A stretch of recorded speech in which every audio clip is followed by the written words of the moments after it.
César Graciani, pastor da Quadrangular Morumbi. Estou passando aqui para convidar você a participar conosco deste culto. Com toda certeza, Deus tem uma palavra para a tua vida. Se você ainda não é inscrito no nosso canal, se inscreva, acione o sininho e você vai receber as nossas notificações. Fica com Deus, um beijo no teu coração, Deus abençoe. João capítulo de número 11, versículo 25.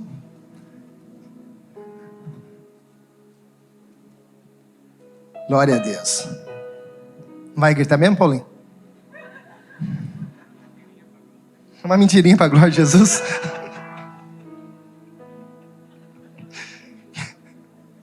Jesus tem misericórdia desses amigos. Quem achou, diga amém. Diz assim a palavra de Deus: e disse-lhe Jesus: eu sou a ressurreição e a vida. Quem crê em mim, ainda que esteja morto, viverá.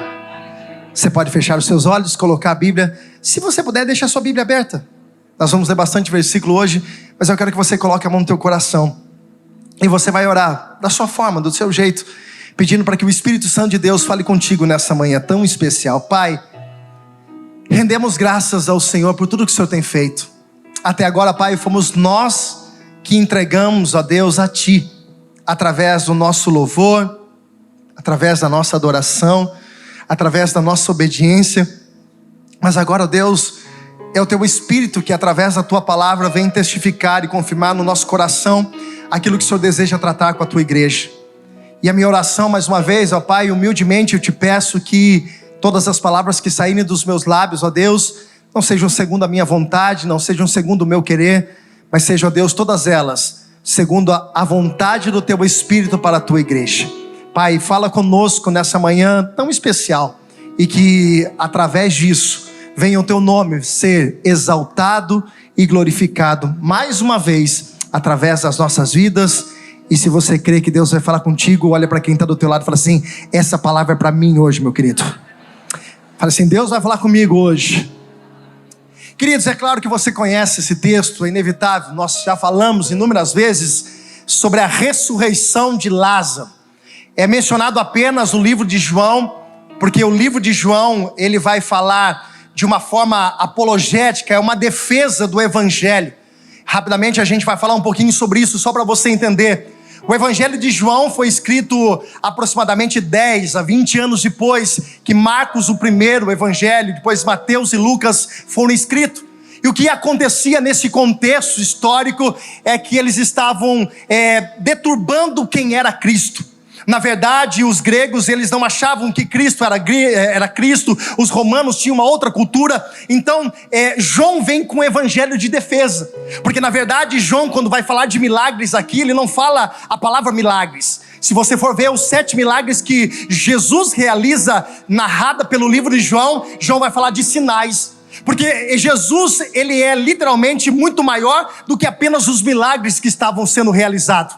João estava se mencionando ao próprio Cristo como alguém que era muito maior. Tanto que ele inicia o livro de João dizendo: olha, ele era o verbo que se tornou carne e agora habita entre nós. Então, o que João estava defendendo era literalmente de uma forma apologética, porque essa apologia era uma defesa que João estava gerando, porque eles não acreditavam. Então, João vai narrando os milagres. João vai falando da transformação da água em vinho, João vai falando do tanque de Betesda, mas João vai dizendo isso como sinais. Por quê? Porque ele estava dizendo, isso é só apenas um sinal, porque o que Jesus tem para fazer é muito maior do que tudo isso. Jesus é muito maior do que ressuscitar o morto. Jesus é muito maior do que transformar uma água em vinho. Jesus é muito maior do que dar vista a um cego. Aquilo para João, como uma forma de defesa, eram apenas sinais.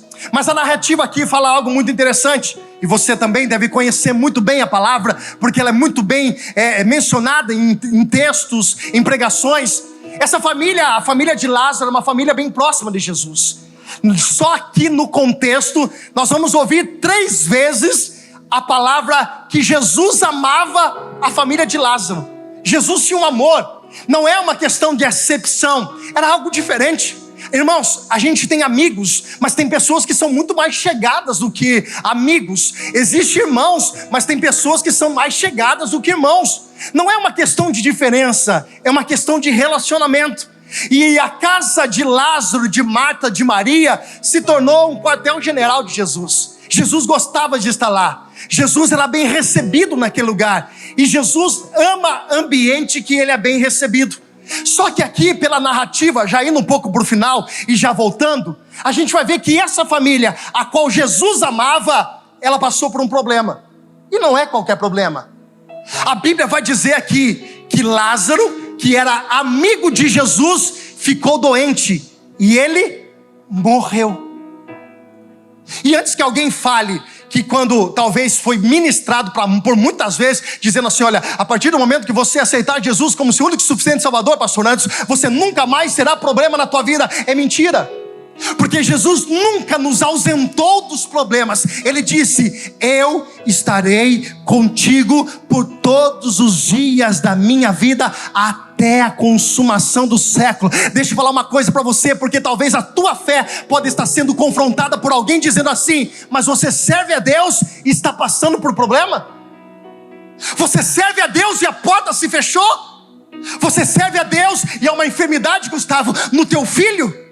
E aí a gente começa a ser confrontados e até mesmo sendo bombardeado pelo Satanás, por pensamentos de satânicos que vêm tentar tirar, roubar a nossa fé. Mas eu quero dizer para você nessa manhã, independente do que aconteça na tua vida, ser amigo de Deus pode não nos ausentar de problema, mas nos garante que de todo problema o Senhor nos dará vitória. Tem alguém comigo? Levanta a tua mão, diga glória a Deus. Uou!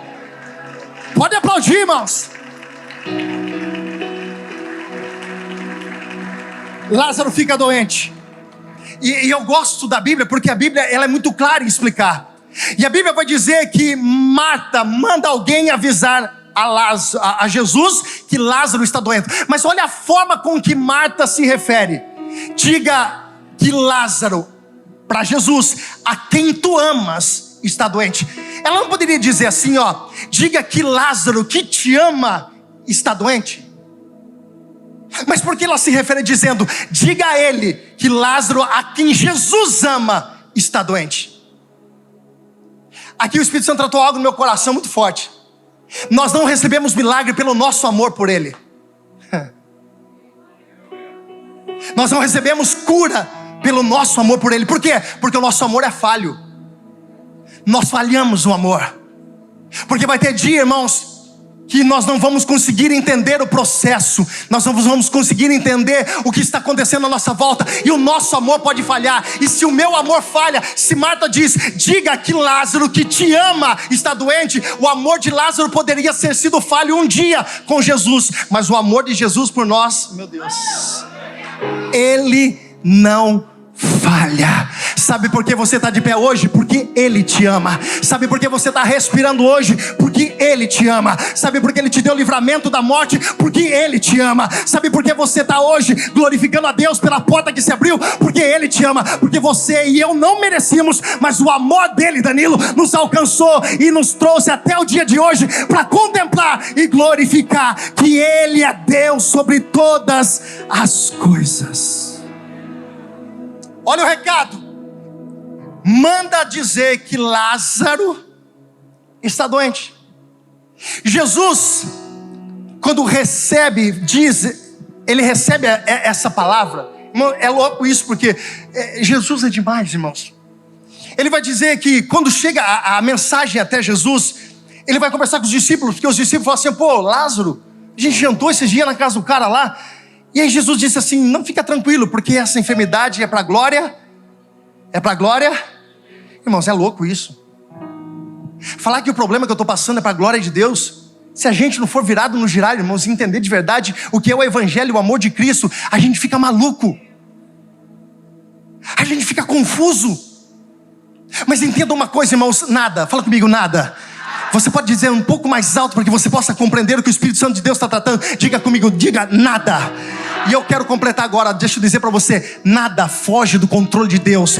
Romanos capítulo 8, versículo 28 vai dizer: todas as coisas colaboram para o bem daqueles que amam a Deus. Eu não sei o que está acontecendo na tua vida, mas eu tenho uma resposta do Espírito Santo de Deus para alguém que entrou aqui hoje passando por um momento de dificuldade. Tudo isso só está acontecendo para que a glória de Deus se manifeste na tua vida. Jesus estava dizendo para os discípulos: ó, independente do que aconteça, isso vai glorificar a Deus. Mas Lázaro morreu, Deus tem um propósito. Lázaro ressuscitou, Deus tem um propósito. A porta se abriu, Deus tem um propósito. A porta se fechou, Deus tem um propósito. Posso liberar uma palavra na tua vida? Se prepara, porque Deus será glorificado no meio dessa luta, porque Ele continua sendo Deus.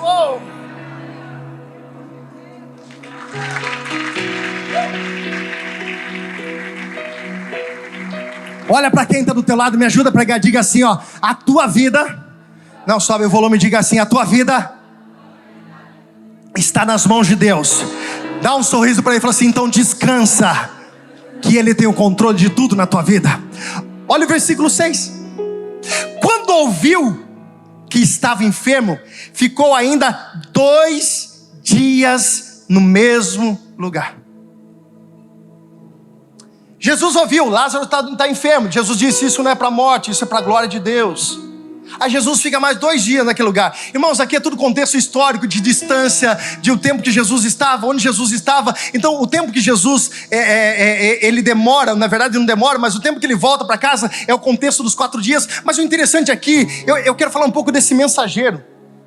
Por quê? Preste atenção, guarda comigo no teu coração, preste atenção se as coisas do evangelho de vez em quando não enlouquecem a gente. Aqui tinha 4 pessoas que nós citamos o nome: Marta, Maria, Lázaro, Jesus, e aqui tem um mensageiro. Qual é a função do mensageiro? Levará, me ajuda, Jesus, levar mensagem. Então ele chega lá e diz assim, ó: Lázaro, a quem o Senhor ama, está doente. Aí ele tem a responsabilidade de pegar a resposta e trazer para a família. Quando ele chega lá, Vanessa, olha o que Jesus disse: essa doença não é para. Só que pelo contexto, quando Lázaro saiu, há de se entender pelo tempo de ida de volta de Jesus, permanece que quando esse rapaz, o mensageiro, saiu, Lázaro morreu. Só que não tinha WhatsApp, irmãos. Não tinha como falar assim, ó, viu, abandona aí porque não dá mais. Não. Aquele mensageiro vai com a qual mensagem? Lázaro está doente, e chega até diante de quem? De Jesus. Disse, ó: Lázaro, a quem tu amas, está doente. Aí Jesus fala assim, ó: responde dizendo que essa doença não é para a morte, é para a glória de Deus. Agora o cara já está morto. Aí o cara chega, Maria e Marta estão esperando. O que Jesus disse? Ele disse que não é para a morte. O cara está morto. Ele chega. Aí, irmãos, de vez em quando a gente não sai com uma palavra profética desse lugar. A melhor semana da minha vida, esses dias eu estava conversando com uma pessoa que dizia assim: pastor, cadê o Jefferson? Já está aí? O Jefferson está aí? Não está, acho que vai. O Jefferson da Cláudia, não está, acho que está na intercessão. Ele chegou para mim e falou assim: pastor, há um tempo atrás eu vi que o senhor ministrava aqui e dizia assim: se prepara para viver a melhor semana da tua vida. E pastor do céu, que semana era aquela? Só dando coisa errada. E aí, irmãos, isso que é a loucura do evangelho. Porque você vai sair daqui muitas vezes com palavra profética, com palavras liberadas sobre a tua vida, dizendo: vai ser a melhor semana da tua vida, vai ser a melhor semana da tua história. E quando você chegar lá, tem algo que parece que piorou. Só que o que você tem que entender? Existe uma palavra que foi liberada, independente do cenário que está acontecendo. Qual? É para a glória de Deus. Eu não sei o que aconteceu, mas eu tenho uma palavra nos meus lábios quando as coisas derem errada. Qual é? É para glorificar a Deus. É para glorificar a Deus. Pastor, piorou, vai glorificar a Deus. Pastor, parece que deu mais errado ainda. É para glorificar a Deus. Eu quero liberar uma palavra profética. Se você crê em palavra profética, Deus vai colocar nos teus lábios ainda essa semana, em situações adversas, você vai dizer: isso tudo é para glorificar a Deus. Pastor, mas deu errado.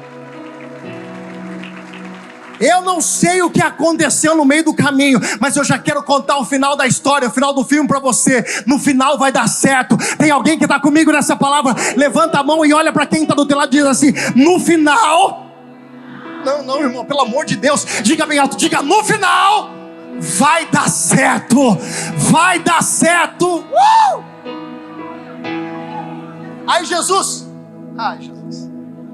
como diz o pastor Jonas, Jesus não é gente.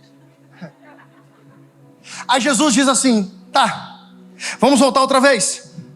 Só que, irmãos, no livro de Marcos capítulo 10, versículo 31, vai dizer que eles estavam fugindo daquele lugar porque eles queriam tomar pedrada. Eles iam matar Jesus a pedrada, eles queriam apedrejar Jesus. Eles estavam na festa do Hanukkah. É um monte de contexto, irmãos, não dá pra gente entrar por causa do tempo, senão a gente vira a vigília. Mas o que acontece? Eles estavam ali naquele lugar porque aonde Jesus estava após a Pérea, numa região, eles queriam apedrejar Jesus. Aí Jesus, do versículo de número 7 até o versículo 9, vai dizer: ó, então vamos voltar. Aí os caras falaram: mas peraí, os caras querem nos matar? O senhor quer voltar? Aí Jesus responde algo interessante, dizendo assim: ó, enquanto é dia, eu tenho que fazer a obra, porque quando chegar a noite... O que Jesus está fazendo isso? Irmãos, simbolicamente, noite representa dificuldade na Bíblia. O choro pode durar está falando de dificuldade, choro, lágrima, tristeza, mas a alegria vem pela manhã. Então aqui o que Jesus estava falando da sua própria vida, porque ele veio na terra para cumprir um propósito. Fala comigo: Jesus veio na terra para cumprir um propósito. E qual era o propósito de Jesus? Ensinar o caminho, mostrar a verdade. Ele usou os sinais, pastor Anderson, o senhor sabe muito bem disso, para uma forma, um mecanismo de atrair pessoas, dele ministrar sobre a vida de pessoas, porque alguns só acreditariam se eles enxergassem. E o que Jesus está dizendo aqui, ó, eu estou nas minhas 12 horas no dia. Jesus estava dizendo: nós vamos voltar, porque independente do que aconteça, eu estou no propósito de Deus. E você vai dar glória a Deus que você vai voar dessa cadeira em nome de Jesus. Porque se eu estou no propósito de Deus, se eu estou na vontade de Deus, se eu estou na direção de Deus, se eu estou na obediência de Deus, independente do que aconteça para tentar se levantar contra a minha vida, não pode parar o processo de Deus. Eu explico para você. Se você está na vontade de Deus, se a sua vida, se a sua família está no propósito de Deus, para que temer? Se eu estou vivendo na obediência de Deus, no propósito de Deus, eu não tenho que ter medo de pedrada. Por quê? Porque as pedradas não param o propósito que Deus tem na minha vida. Se eu estou na direção que Deus me colocou, eu tenho que continuar, independente do que aconteça. Eu tenho uma palavra profética. Eu estou no tempo de Deus nessa terra. Eu tenho uma palavra para alguém que estava com medo e preocupado. Enquanto você estiver no propósito de Deus, nada, eu vou dizer de novo até você dar um glória a Deus, nada, mais uma vez eu vou dizer, nada pode te parar. E digo mais: agindo Deus na tua vida, quem impedirá? E se Deus é por você, quem será contra você? Vamos voltar. Aí Jesus deixa claro para os discípulos: vamos voltar porque Lázaro está doente. Aí Jesus explica. Aí Jesus fala assim: eu vou resumir do meu jeito, porque talvez seja o jeito que você vai entender também. Jesus estava dizendo assim: ó, Lázaro está doente. Daí os caras falam assim: mas se ele está doente, deixa ele dormir. Você acha que nós vamos voltar lá para tomar pedrada? Tá louco, senhor? Procurar problema, tem gente que gosta, mas aqui no caso não era. Tem gente que gosta de problema, né? Fala para o irmão: ainda bem que não é você, irmão. Tem gente que ima para problema, irmão, gosta de problema, corre atrás de problema. Não tem problema aqui, dá um para mim aqui. Onde vende? Dá 1 quilo de problema aqui. Aí Jesus estava dizendo: ah, Lázaro morreu, está dormindo e tal. Aí os caras falaram assim: estamos com medo. Se a gente for lá, a gente vai tomar pedrada. Então vamos fazer o seguinte: se ele está dormindo, deixa ele dormir. Aí Jesus, irmãos, ele acha que ele era meio colérico de vez em quando. Jesus disse: ele morreu. Você entendeu? Um amigo seu morreu. Então Jesus já dá no meio. Aí no versículo 15, irmãos, eu vou ler para você entender. Olha o que Jesus fala para os discípulos quando ele dá essa resposta. Versículo 15: e falou e folgo por amor de vós, de que eu lá não estivesse, para que acrediteis, mas para não ter com ele. Jesus disse: sabe por que eu não voltei antes? Olhou para os discípulos e disse assim: por causa de vocês.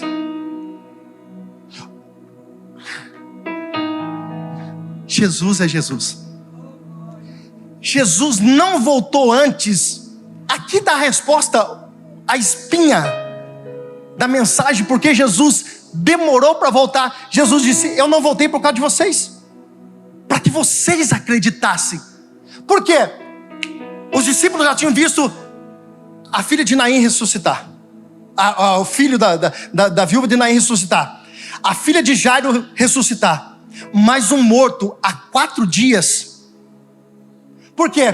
Existia uma cultura, psicania, que dizia o quê? Na cultura, irmãos, na cultura, fala comigo, na cultura deles.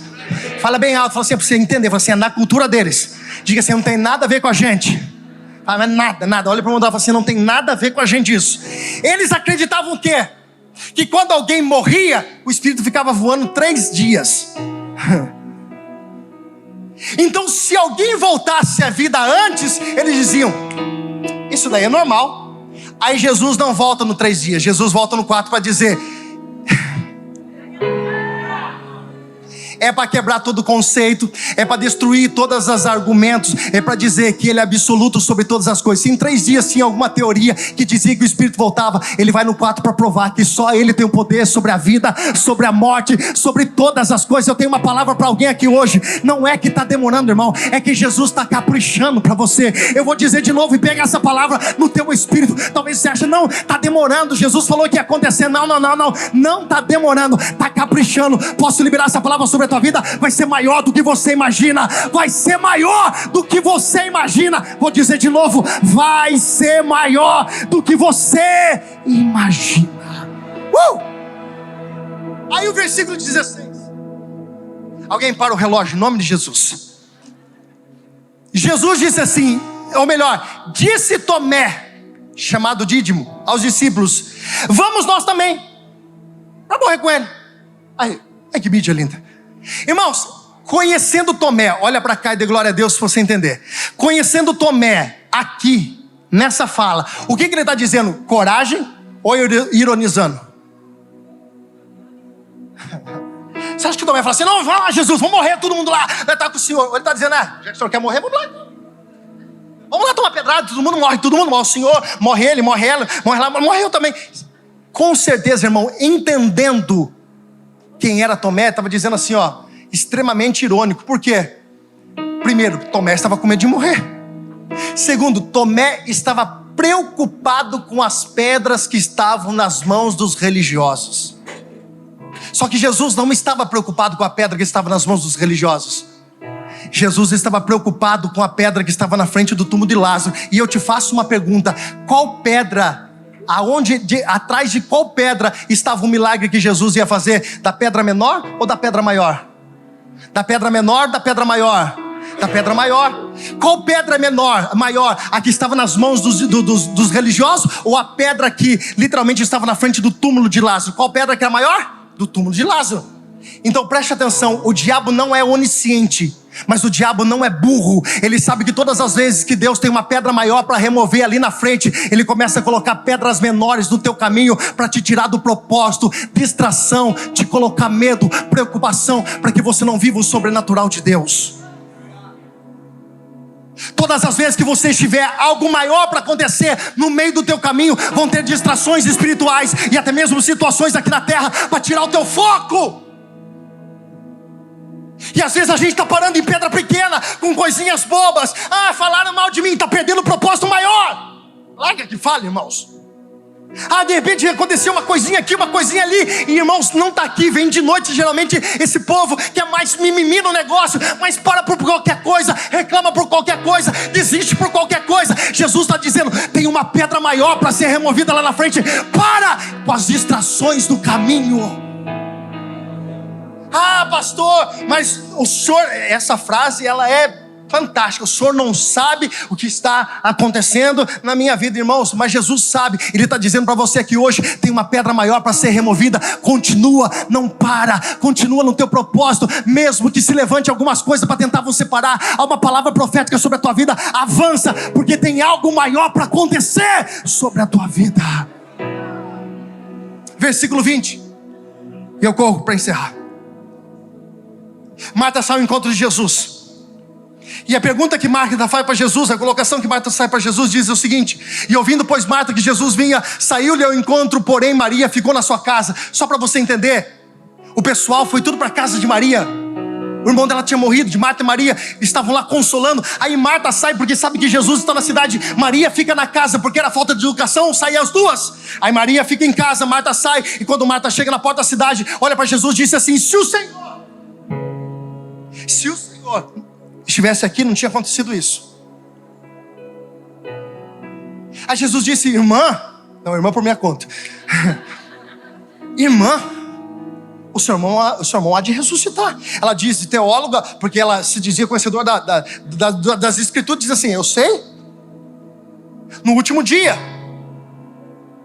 Aí Jesus vai dar uma lição de moral nela, que é interessante a forma como Jesus faz. Marta primeiro se refere do passado: se o Senhor tivesse. Pessoas que só olham para o passado, pessoas que estão amarradas no passado, pessoas que estão presas no passado, pessoas que sempre têm um argumento, sempre têm um se eu tivesse nascido em outra família, se não tivesse acontecido isso comigo, se não tivesse vindo a pandemia, se eu não tivesse sido mandado embora do trabalho, se, e você continua aqui, se, e não vai mudar nada. Aí quando Jesus diz, ela joga lá para o futuro, diz assim: eu sei, eu estudei, eu estava nessa aula na escola bíblica, eu estudei. No último dia ele vai ressuscitar. Aí Marta joga para o futuro, porque tem gente que é assim: não, agora não dá certo. Olha, meu passado é mais lá na frente, lá para 2025, eu acho que as coisas vão começar a melhorar na minha vida. Aí Jesus quebra ela, diz Jesus: ó, não é no passado, não é no futuro, é hoje, o presente. Jesus disse: eu sou a ressurreição e a vida. Preste atenção que eu vou explicar uma coisa para você. Entre o passado e o futuro existe algo, uma ponte chamada presente. E nós precisamos entender o que está acontecendo aqui. Quando Jesus disse: eu sou a ressurreição, a vida, Jesus não estava dizendo de um dia. Jesus estava dizendo da presença dele, porque qualquer dia para Jesus é dia de acontecer algo sobrenatural. Tem gente que fala assim: olha, não, tal dia eu vou sentar lá para fazer a entrevista, naquele dia, pastor, só tem que orar naquele dia. Irmãos, deixa eu falar uma coisa para você: se Jesus estiver lá, o teu milagre já aconteceu faz tempo, você só está indo lá para confirmar o que vai acontecer. O que eu quero dizer para você hoje: para de se apegar em dia, e lembre-se que o teu Deus, se estiver na tua vida, todo dia é dia de acontecer algo sobrenatural para a tua vida. Você pode levantar suas mãos. Eu quero liberar uma palavra profética sobre a vida de alguém aqui hoje, e eu falo isso com muita propriedade. O dia de hoje é dia de algumas pessoas saírem daqui com algo destravado no sobrenatural. Por quê? Porque ele se faz presente e algo novo do céu está para acontecer na sua vida. Aí Jesus disse: eu sou a ressurreição e a vida. O certo não seria dizer: eu sou a vida e a ressurreição? Por quê? Porque só pode ter ressurreição se a vida for interrompida pela morte. Então o certo era dizer: eu sou a vida e a ressurreição, porque quando acontece, interrompe a vida, entra a ressurreição, porque veio por causa da morte. Preste atenção, mas Jesus disse o contrário. Jesus disse: eu sou a ressurreição e a vida. O que Jesus estava dizendo? A verdadeira vida comigo não acontece aqui, acontece depois da ressurreição. Jesus estava dizendo: aqui vai ter bastante coisinha para acontecer, vai ter bastante desgosto, vai ter bastante chateação, mas depois da ressurreição. Sabe o que eu tenho para falar para alguém aqui hoje? A gente está se apegando tanto em coisas materiais, a gente está tão preso às coisas que são terrenas. A Bíblia não é um livro de utopia, irmãos. Um livro de conto de fadas que você ouve dizer: era uma vez, e começa, mas no final, olha que cena romântica. Não, irmãos, é realidade, é dificuldade, renúncia. Eu não sei se alguém pregou um outro evangelho para você, irmãos, dizendo que tudo ia ser fácil. Não ia, não. E tem um recado para muita gente que acha que, nossa, agora acabou esse tal de coronavírus. Irmãos, daqui para frente as coisas só vão apertar. É por isso que a gente tem que estar firme com Jesus.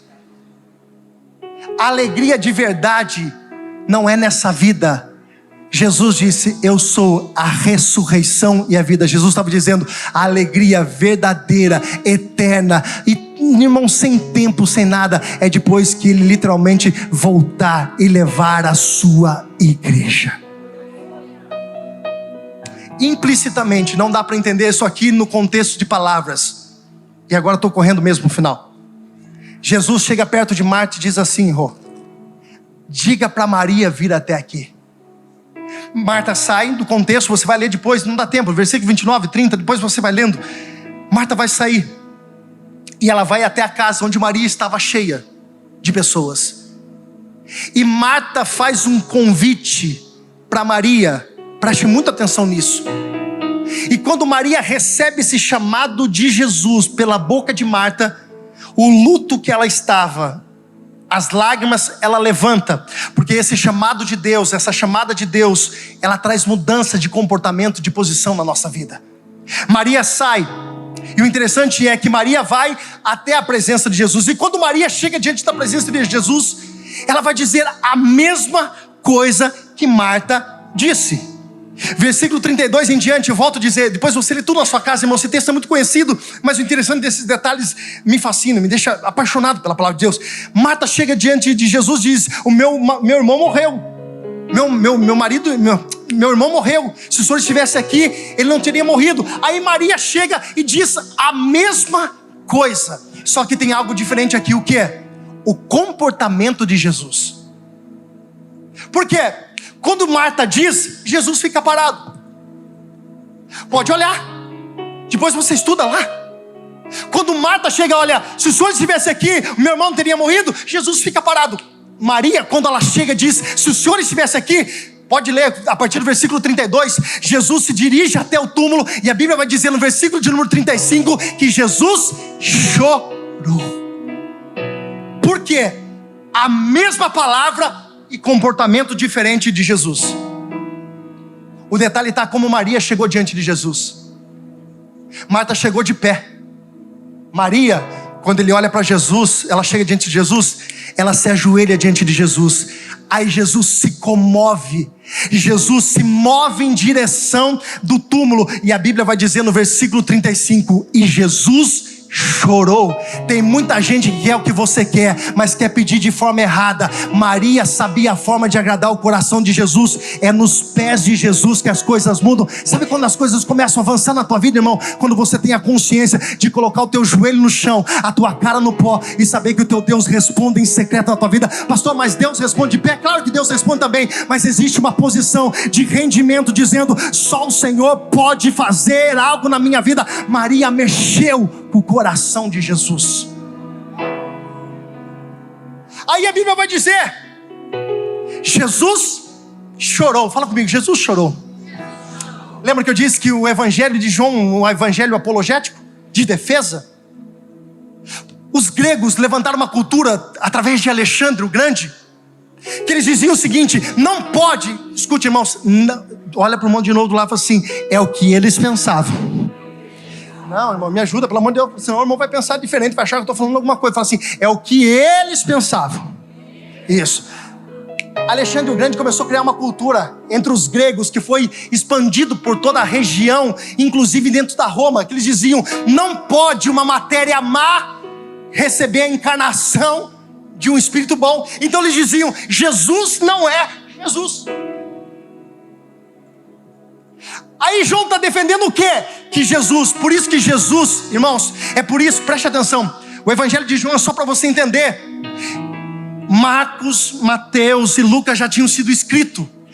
João escreve, vou dizer de novo, esse evangelho para defender Jesus do que eles estavam dizendo. Então quando ele diz assim, Jesus chorou, eles estavam dizendo, Lucas, para aquelas pessoas que estavam aqui: Jesus é 100% homem e 100% Deus. Mas a pergunta é: por que Jesus chorou?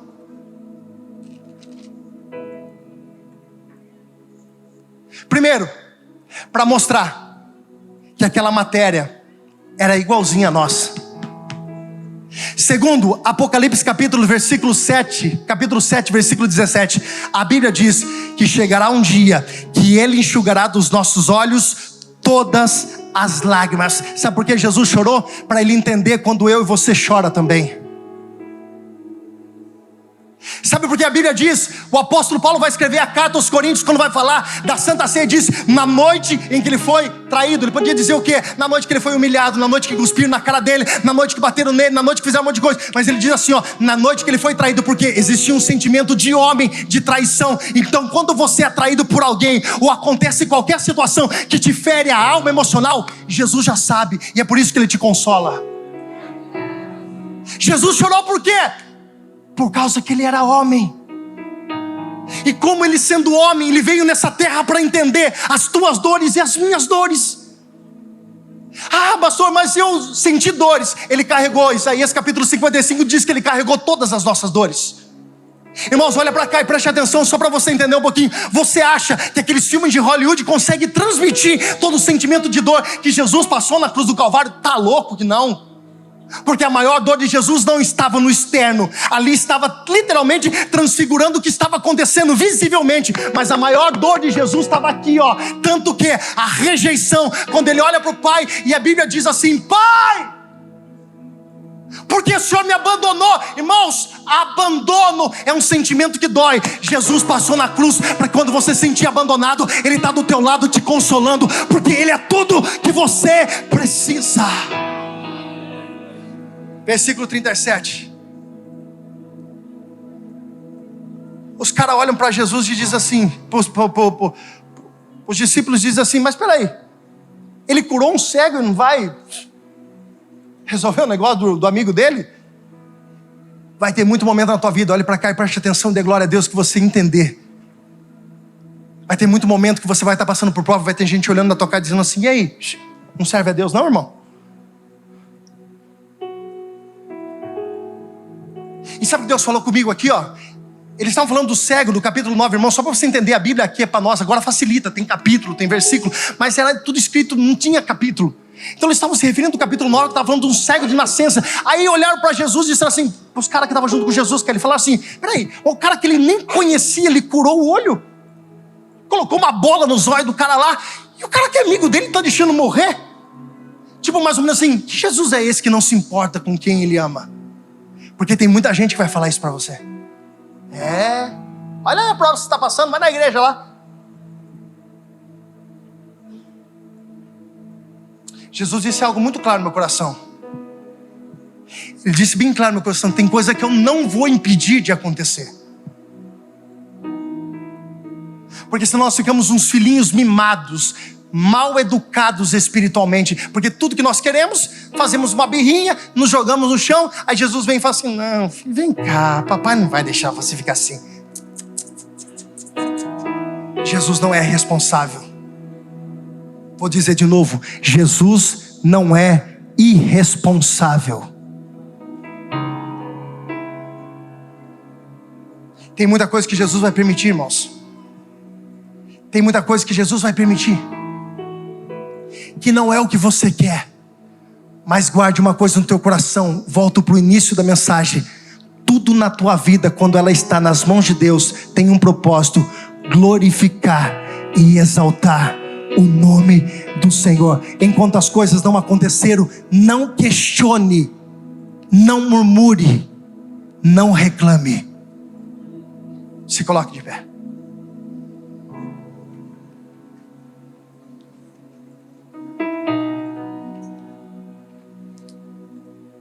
Jesus disse, preste atenção, versículo 38. Dá para colocar para mim o 38 aqui? Coloca aqui para mim.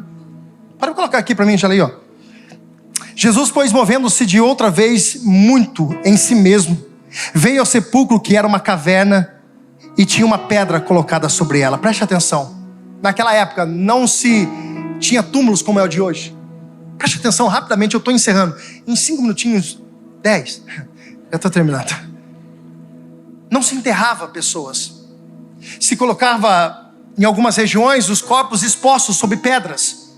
Mas tinha muitas aves rapinas. Então elas comiam o corpo. Então o que eles começaram a ter ideia? Abriam-se crateras dentro de algumas cavernas, e empurravam o corpo lá dentro e colocavam pedras, ao ponto de você entender, quando as 3 Marias chegaram diante do túmulo de Jesus, disseram, quem vai remover a pedra? Mas o túmulo estava removido por quê? Precisava no mínimo de 10 homens para remover uma pedra. Só que aqui está falando disso aqui, E sabe o que é interessante dessas cavernas? Que Abraão, em Gênesis 25, guarda isso no teu coração, Abraão, em Gênesis 25, pagou 400 ciclos de pratas para enterrar Sara, sua esposa, dentro de um túmulo. Caro demais. Por quê? Porque Samaria foi comprada por 80 ciclos de prata. José foi vendido por 20 ciclos de pratas. Jesus foi vendido por 30 ciclos de prata. Abraão pagou 400 para enterrar a mulher dele. Me pergunte por quê. Pergunte por quê? Porque custa caro enterrar aquilo que tem valor. Custa caro enterrar algumas coisas na nossa vida. Só que a gente tem que pagar o preço. Paulo vai dizer algo que eu acho muito interessante. Romanos capítulo de número 7, versículo 24, Paulo vai falar: quem me livrará da morte deste corpo? Deste corpo, dessa morte.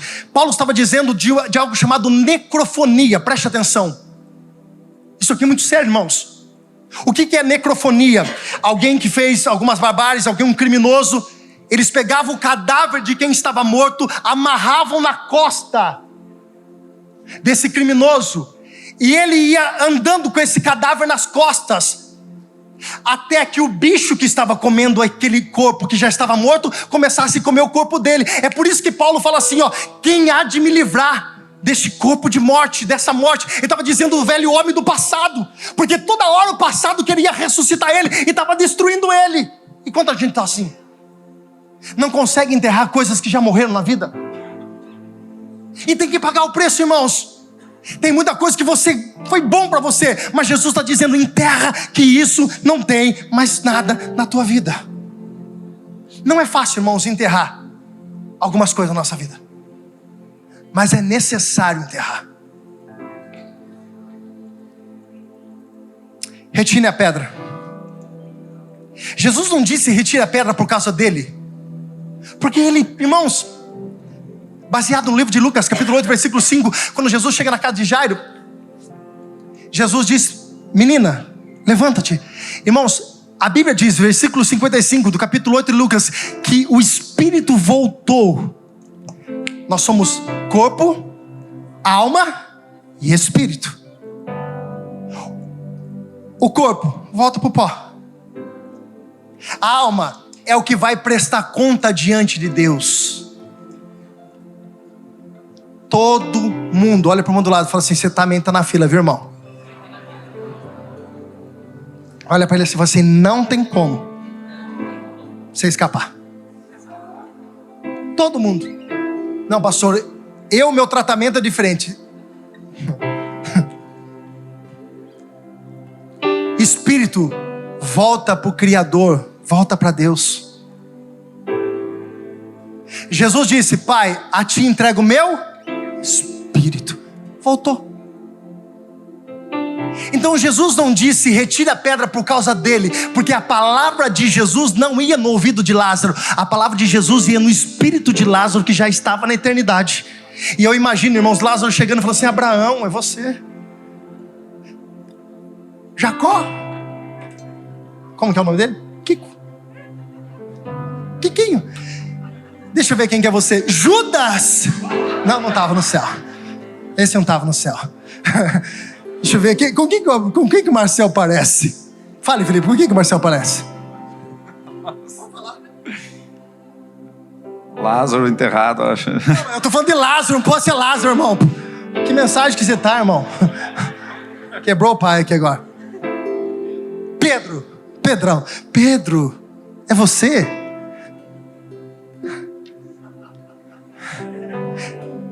Tá com cara de Jacó. Jacó segurou. Aí eu imagino Lázaro andando assim. Adão, quem que pode ser Adão? Luquinha, Adão. Mano, é você, Adão. Ezequiel, baixinho, Elias. Tem algum carequinha aqui? Ah, o Elias aqui, carequinha. E se chamar de careca, se manda azul, você catar todo mundo, fechou? É verdade, Adão. Eu imagino Lázaro andando no céu, irmão. Só que, a gente imagina o céu, né?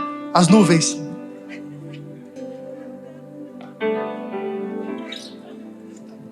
Aí, de repente, a voz de Deus, pastor. Porque Jesus não falou com a matéria. Jesus falou com aquilo que tem vida, com o Espírito. Irmãos, olha que interessante isso. Jesus não precisava tirar a pedra, mas Jesus tirou a pedra por causa de Lázaro. Por quê? Jesus dissesse: Lázaro, volta! Ele ia voltar. Só que ele ia ficar vivo, preso dentro de uma gruta, de uma caverna, enrolado com um monte de faixa. Que dificuldade. Aí a Bíblia diz que alguns homens empurraram a pedra, porque nesse processo, mesmo sendo você o papel principal do milagre, você sempre vai precisar de pessoas do seu lado para te ajudar na continuidade do milagre para acontecer na tua vida. Por isso eu digo algo para você: tenha bons relacionamentos. Aí, irmãos, os caras abriram a porta. Aí chega a irmã Marta, diz assim: cheira mal. Ela estava dizendo o seguinte: irmão, se remover um corpo que há 4 dias já está fedendo, realmente. E para Deus, irmãos, realizar algumas coisas na nossa vida, Ele vai mexer em algo que nos incomoda, porque o cheiro mal incomoda. Então Marta estava dizendo: cheira mal, se abrir o túmulo, todo mundo vai ficar incomodado aqui. E Deus gosta dessas coisas. Deus gosta de mexer em algumas coisas, literalmente para te incomodar, para literalmente te mexer, fazer um saculejo com você, irmão. Preste atenção nisso aqui. Max Lucado vai dizer, a ferida só é curada quando ela é exposta ao ambiente da graça. Enquanto você não deixar Deus tratar na tua ferida, ela sempre vai cheirar mal. Só que para mexer na ferida tem desconforto. Aí Jesus nos ensina algo, e eu encerro, 41 e 42. Dá para colocar aqui 41 e 42? Tiraram a pedra, pois a pedra de onde o defunto jazia. E Jesus levantou os olhos para cima e disse: Pai, graças te dou porque haveres de me ouvido. Versículo 42. E bem sei que sempre me ouves, mas eu digo isto por causa da multidão que está ao meu redor, para que creiam que tu o enviaste. Olha para cá. Antes de Jesus ficar fitado com os olhos em Lázaro, primeiro ele fita nos olhos do céu. Tem muita gente que está olhando para o problema e achando que o segredo está em olhar para o céu. Primeiro você tem que falar com quem manda, porque quem manda vai dar ordem aqui embaixo para as coisas acontecerem. Você está indo para o caminho errado, e eu vou falar para você, debaixo da presença do Espírito Santo de Deus, você está olhando para o lado errado. Está na hora de você levantar a tua cabeça. Você pode levantar a tua cabeça de uma forma profética e falar assim: é com Ele que eu falo. Pode falar assim: é com Ele que eu falo. Fala assim: eu falo com quem manda.